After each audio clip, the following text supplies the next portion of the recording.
اور جو مرید کے پیچھے بھی مل پر چلے تو اس کو بھی اپنے پیر کے پیچھے چلائے. اگر مرید ہی کا راستہ الگ ہوگا تو ظاہر ہے کہ جب مرید کا راستہ الگ ہوگا, جب مرید پیر کے پیچھے نہیں چلے گا تو جب مرید کے پیچھے لوگ چلیں گے تو اس کا راستہ بھی الگ ہو جائے گا. تو اپنے کو اس کے پیچھے چلنا ہی نہیں چاہیے جو اپنے پیر کے پیچھے نہ چلے. اپنے کو اسی مرید کے پیچھے چلنا ہے جو پیر کے پیچھے چلتا ہو. یہ دیکھ لیے کہ یہ مرید پیر کے پیچھے جا رہا ہے, اگر یہ پیر کے پیچھے جا رہا ہے تو جناب میری سڑک بھی یہی ہے, اور اگر یہ پیر کے پیچھے نہیں جا رہا ہے تو کل یہ مجھے اپنی پیر کی گلی سے دور کر دے گا.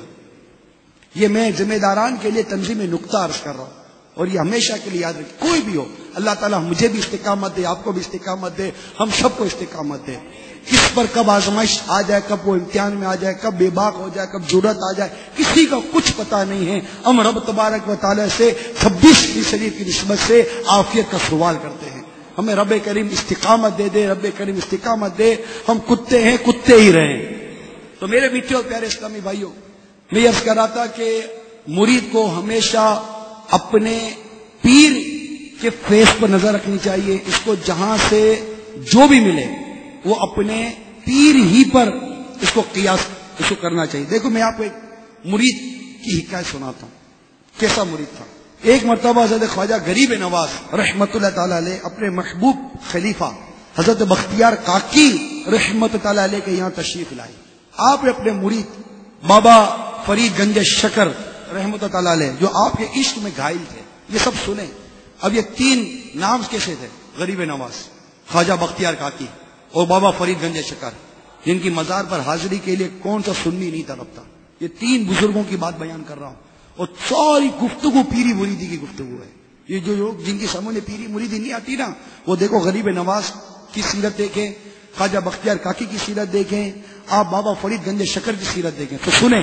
اب بابا فرید گنج شکر جو تھے نا, وہ اپنے پیر کی عشق و محبت میں گھائل تھے, جس کو کہتے ہیں غم مرشد غم کہتے ہیں. غم مرشد یہ اس کا معنی یہ ہوتا ہے کہ پیر کی محبت میں گھائل ہو جائے. وہ جہاں بھی رہے اس کو اس کا پیر یاد آئے, اور پیر کی یاد آئے تو وہ رو جائے. پیر کی یاد جب رلانا شروع کرے نا تو یہ اللہ کا بہت بڑی نعمت ہے کہ گویا کہ غم مرشد کا کوئی حصہ نصیب ہو گیا. کہ غم جو ہے نا, یہ غم یہ اعلیٰ درجہ ہے. محبت جب غم میں بدلتی ہے نا تو وہ آنکھوں سے آنسو لاتی ہے. تو ہم بھی غم مرشد مانتے ہیں کہ یہ کتاب نے لکھا ہے, آپ مانے یا نہ مانے, کہ پہلا درجہ فنا فی الشیخ ہے, پھر دوسرا درجہ فنا فی رسول ہے, پھر بندہ فنا فی اللہ کے درجے پر پہنچتا ہے. تو ڈائریکٹ ہم تو ویسے بھی ہم کو نہیں مارنی ہے, ہم تو ویسے وسیلے والے لوگ ہیں کہ ڈائریکٹ چھت پہ کوئی بھی نہیں چڑھتا, اسٹیپ بائی اسٹیپ چڑھتا ہے. تو ابھی تو فنا فی الشیخ کی منزل تک بھی نہیں پہنچے, آگے کی بات کیا کریں ہم. لیکن خواجہ فرید گنج شکر رحمۃ اللہ علیہ یہ فنا فی الشیخ کے درجے پر تھے, گھائل تھے اپنے پیر کے عشق میں. تو آپ کے پیر صاحب نے بلا کر ارشاد فرمایا, دادا پیر یعنی خواجہ غریب نواز کے قدموں کو بوسا دو. یعنی بابا فرید گنج شکر یہ مرید ہیں خواجہ بختیار کاکی رحمت اللہ تعالیٰ علیہ کے. وہ خواجہ بختیار کاکی مرید تھے غریب نواز رحمت اللہ تعالیٰ علیہ کے. اب خواجہ بختیار کاکی رحمت اللہ تعالیٰ علیہ خواجہ اپنے بابا فرید گنج شکر علیہ رحمہ کو فرماتے ہیں کہ اپنے دادا پیر کے پیر کو بوسا دو. بابا فرید گنج شکر رحمت اللہ تعالیٰ علیہ حکم مرشد بجانے کے لیے دادا پیر کے قدم چومنے کے جھکے, مگر جو ہی قریب پہنچے پیر و مرشد کے قدم چوم لیے. خواجہ بختیار کاکی رحمت اللہ تعالیٰ علیہ نے دوبارہ ارشاد فرمایا, فرید آپ نے سنا نہیں, دادا پیر کے قدموں کو چومو. آپ نے پھر حکم کی تعمیل کی, پھر پاؤں چومنے کے لیے آگے بڑھے, اور جب چومنے کے لیے رہے تو پھر اپنے پیر و مرشد خواجہ بختیار کاکی کے قدموں کو چوم لیا. آپ نے فرمایا کیا کر رہے ہیں آپ؟ میں کہہ رہا ہوں اپنے دادا پیر کے قدموں کو چومو. آپ نے پھر یہی کوشش کی اور اپنے دادا پیر خواجہ غریب نواز رحمت اللہ تعالیٰ علیہ کے قدموں کو چومنے گئے, اور پھر خواجہ بختیار کاکی علیہ رحمہ کے قدموں کو چوم لیا. تو خواجہ بختیار کاکی رحمت اللہ تعالیٰ علیہ فرمانے لگے کہ میں بار بار کہتا ہوں تم دادا پیر کے قدم چومنے کا کہتا ہوں, مگر تم میرے قدموں کو کیوں چوم لیتے ہو؟ اب سنو اے مریدوں, بابا فرید جو عاشق مرشد اور مرید کامل تھے کیا جواب دیتے. فرماتے ہیں ادب سے سر جھکا لیا, عشق و مستی کے عالم میں حقیقت حال بیان فرمائے. حضور میں آپ کے حکم پر دادا پیر غریب نواز کے قدم چومنے ہی جھکتا ہوں, مگر وہاں مجھے آپ کے قدموں کے سوا کسی کا قدم نظر ہی نہیں آتا. خواجہ غریب نواز رحمت اللہ تعالی علیہ ارشاد فرماتے ہیں, بختیار فرید ٹھیک کہتا ہے, یہ اس منزل اور اس منزل پر پہنچا ہوا ہے جہاں اس کو اس کے پیر کے سوا کوئی دوسرا نظر نہیں آتا. اللہ ایسا درجہ عطا کر دے کہ بس ہماری آنکھوں میں ہمارا پیر بسا رہے, جائے نہیں کسی اور کی طرف, رخی نہیں نہ ہو. کئی دفعہ آپ نے حکایت فیضان مدینہ میں سنی ہوگی, حضرت شبلی رحمت اللہ تعالیٰ علیہ کے پاس کھڑے ہو کے بعض لوگ بڑی تعریفیں کر رہے تھے, آپ ایسے آپ ایسے آپ ایسے. آپ نے فرمایا دیکھو میرا بھائی مجھ سے بھی حسین ہے. تو جب انہوں نے مڑ کر دیکھا تو آپ نے پتھر اٹھا کے کہا مارو تم کو, تعریفیں میری کرتے ہو اور مڑ کر میرے بھائی کو دیکھتے ہو. تو جب ہم تعریف ہی پیر کی کر رہے تو اپنے کو مڑ کر دیکھنے کی حاجت کیا ہے؟ ہر ایسی کون سی طلب ہے جو ہمارا پیر ہماری پوری نہیں کرتا؟ بن مانگے دیا اور اتنا دیا, دامن میں ہمارے سمایا نہیں. کیا نہیں دیا ہم کو ہمارے پیر نے؟ سچ بتاؤ, ابھی جو مسجد میں بیٹھے ہیں یہ کس نے بٹھایا؟ ارے مل کر بولو نا یار, زور سے بولو یار. مرشد نے بٹھایا. ہم اس قابل کہاں تھے؟ ہم تو گندگی میں پڑے ہوئے تھے, اسی نے گندگی سے اٹھایا اور مسجد کی پاکیزہ فضاؤں میں لا کے بٹھا دیا. ارے کبھی سنا تھا کہ نوجوان بھی اعتکاف کرے گا؟ سنا تھا کبھی؟ کبھی نہیں سنا تھا. انہوں نے نوجوانوں کو معتکف بنا دیا. ارے کبھی سنا تھا 30 دن کے اعتکاف ہوں گے؟ انہوں نے 30 دن کے اعتکاف کروا دیے. ایک کالج یونیورسٹی کا کلچر, اتنا ڈیولپ کلچر, اس کلچر کا ایسا مقابلہ کیا کہ ہزاروں نوجوانوں کو عالم بنا دیا. کتنا کلچر ہے, مونٹیسری, پرائمری, یہ سیکنڈری, یہ پرائمری, یہ یونیورسٹی, یہ کالج. ماں باپ لگے ہوئے ہیں اپنے بچوں کو دنیا کی تعلیم حاصل کرانے میں, مگر اس مرد کلندر کا اخلاص دیکھیے.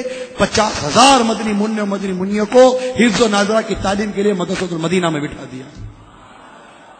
یہ غور کیجیے. لوگ کہتے ہیں کہ تم ان کی تعریفیں کیوں کرتے ہو, ان کی واہ کیوں کرتے ہو؟ ارے ان کی نہ کرے تو کرے کس کی؟ بتاؤ نا یار, کوئی دوسرا لاؤ نا بھائی. جب نہیں ہے تو پھر آپ ہی کیوں نہیں تعریف کرتے ہو اس کی؟ جب دوسرا ہے ہی نہیں آپ کے بعد, ایسا لاؤ نا جس نے اپنی مطلب کہ جرت, اپنی ہمت, اپنے اخلاص و تقوی سے 100 سے زیادہ جامعہ تعمیر کروا دیے ہوں. کیا بیک گراؤنڈ کیا تھا میرا میلاد سنت کا؟ میں آپ کو بہت نقطے کی بات بیان کر رہا ہوں. ان کی وجہ شہرت کیا ہے امیل سنت کی؟ کوئی ان کا پیر خانہ بتائیے, کوئی ایسی گدی ان کو ملی تھی کہ جس سے جناب ان کی وجہ شہرت ہو گئی؟ ان کی وجہ شہرت اللہ کے فضل سے خود ان کی اپنی کوشش ہے. یہ میں وہ نقطہ بیان کر رہا ہوں آپ کو کہ شاید آپ کے ذہن میں یہ نقطہ نہ ہو. آج اگر آپ کو مجھے کوئی جانتا ہے تو آپ کی میری وجہ شہرت کیا ہے؟ امیر سنت. ان کا تقوی, ان کی پرہیزگاری, ان کی نیکی, یہ جو کتابوں میں پڑھتے ہیں نا کہ وہ بزرگ ظاہر ہو گئے. جیسے خواجہ بختیار کاکی علیہ رحمہ کے بارے میں پڑھا تھا کہ بچپن ہی میں ہی ماں کے پیٹ میں 15 پارے حفظ کر لیے تھے خواجہ بختیار کاکی علیہ رحمہ نے. تو جن کے آگے کوئی کام ہوتا ہے نا, یہ بھی کتابوں میں لکھا ہوا ہے, ان کے بچپن ہی سے ان کے ساتھ ایسے واقعہ رونما ہوتے ہیں. اور امیر سنت کا بچپن ہی ایسا ہے. بچپن میں ہی خوف خدا کے واقعات ان کے مشہور ہیں, ان کے لڑکپن میں خوف خدا کے واقعات مشہور ہیں, ان کی نوجوانی میں ان کے خوف خدا کے واقعات مشہور ہیں. انہوں نے تو ہمیں بتایا تھا کہ ایک میں اکیلا ہی تو تھا جس نے اعتکاف کیا تھا. آج اس ایک شخص کا اخلاص والا اعتکاف آج دنیا بھر میں دعوت اسلامی کے اعتکاف کی صورت میں ظاہر ہوا ہے. ہم کیوں نہ تعریف کریں؟ خاک ہم میں کمال رکھا ہے, مرشدی نے سنبھال رکھا ہے, اور انشاءاللہ سنبھال کے رکھیں گے. اب دیکھو مرید کیسا ہوتا ہے. اب مرید کیسا ہے؟ اب مرید بننا سیکھتے ہیں. بننا ہے نا مرید؟ ہاں مرید بنیں گے انشاءاللہ.